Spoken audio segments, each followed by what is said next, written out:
Humanity has been driven from Earth, but now it's time to take it back. Join the reconquest and fight the scourge on the Drop Zone Commander Hub at beastsofwar.com. Progress comes to a world of magic as science and the arcane combine to make marvels. Meet steampunk inventors and orc mystics at the Volsung Hub on beastsofwar.com.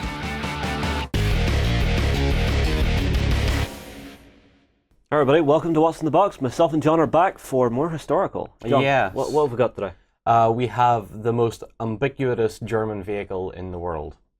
Right. What is it? Hanomag. It's a Hanomag, yes. Yeah, or do you want to go really precise on this? SDKFZ 251-1 Oust D. Oust D. I almost said F. Oust D. Ausfrung D. Okay. Yes. So, what exactly was this thing used for? Is it just general transport? This was a transport, yeah.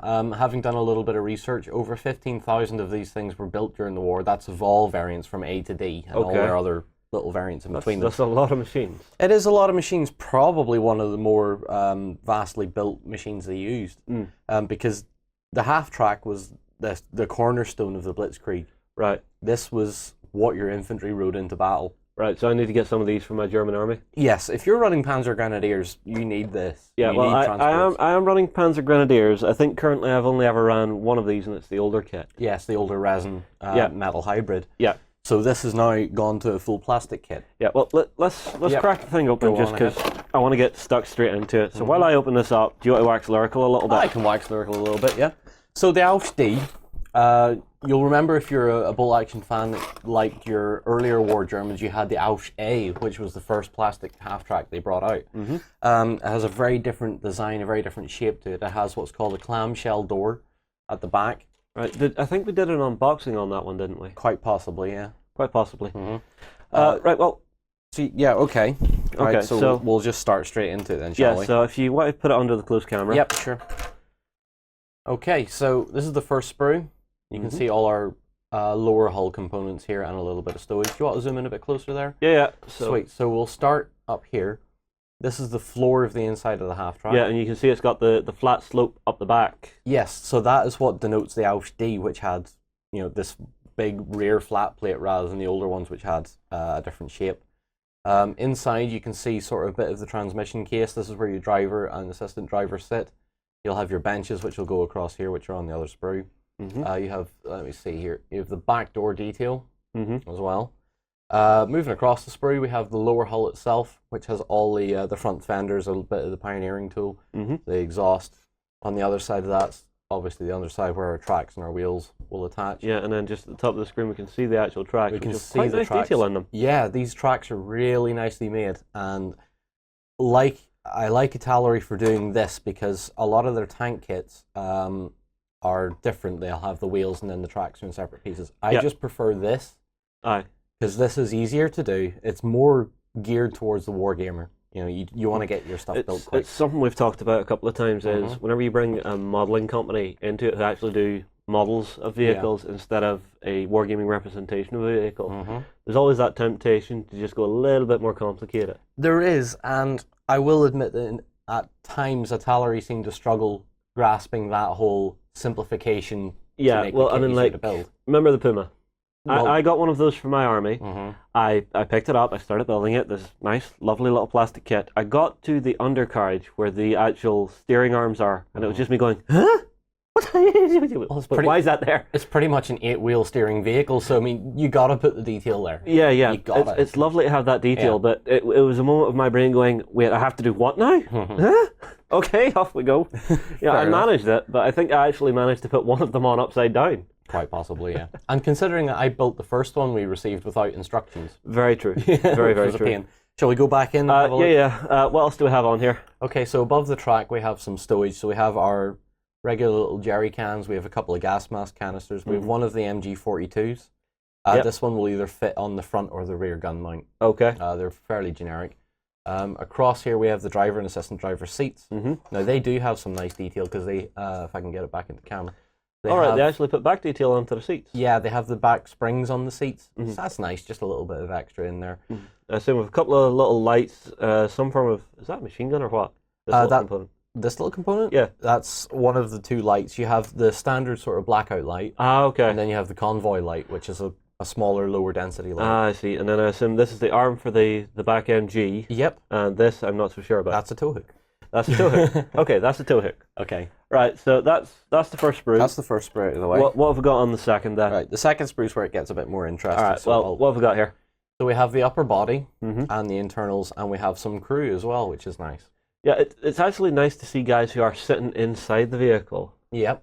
So I'll move that into a bit more focus. The only thing I would say about these guys is that they are off scale to the infantry. Oh, right, so they're a little different to your infantry. Yeah. Your infantry is rocking in at about 148 scale, roughly 148 scale. Yeah. When you go into this kit, because artillery are sticking to 156, these men are more 156, so they're actually a bit smaller than the standard infantry. Right, so, well, it'll still look okay on the table once they're in the back, yeah? Yeah, I would say so. I'm not overly keen on that just because of the scale difference. Mhm. No, fair enough. All right, well, let's go in a little closer Yeah, and see what we've got here, because there are some really nice details in this. Yep, so we have the crew there. We have some stowage. We have the other MG42. We have the aerial for the radio set. Mm-hmm. We have the gun shield for the front MG. Mm-hmm. Then we have the upper hull, Mm-hmm. which is that beautiful, such a lovely shaped half-track. Well, really it's, nice. it's that iconic shape you get from the Hanomag. So we'll move across. We have 3 wheels. We Yeah, have this confused me for a moment, then I went, oh yeah, spare. spare, yeah. So with the spares in the middle, it has a little bracket in the back to show you it being bolted onto the half-track. Then we have the 2 front steering wheels. Yeah. We then have the 2 rear benches. Yep. We then have also the 2 bench backs. Yeah. Which also become stowage bins when you glue them in. Uh-huh. And I'm guessing these are external storage bins? Yep, these are the external storage bins. One of the more nice features about the Alf D half-track is that these bins are sort of more integral into the side of the vehicle. Right. Whereas, Right, so it doesn't feel bolted on? yeah, whereas the A and B models, I think, are more just a box, a fair length enough. of box that just sort of stuck in. Ah, yeah. But these Okay. make this vehicle look a lot sleeker. All right, well, here, tell you what, guys. Myself and John will head away here. We'll get this built up and we'll bring it back on camera to show you the complete model. Fight for the Iron Kingdoms as a warcaster. Take control of the mighty jacks, arcane devices, and dark sorceries to bring the fight to the War Machine Hub on beastsofwar.com. In a world controlled by massive corporations, a steady aim and split-second decisions are needed for your megacon to complete its goals. Begin your missions at the Mercs Hub on beastsofwar.com. Hi, guys. We're back with the Hanomag. We've got it built. How'd you find it, John? Very easy build. Right. Very nice build. Compared to some of the artillery tanks they bring out, this thing was an absolute dream to build. Well, I mean, like, you've built a few of them now. I know you've built the Tiger. How was it?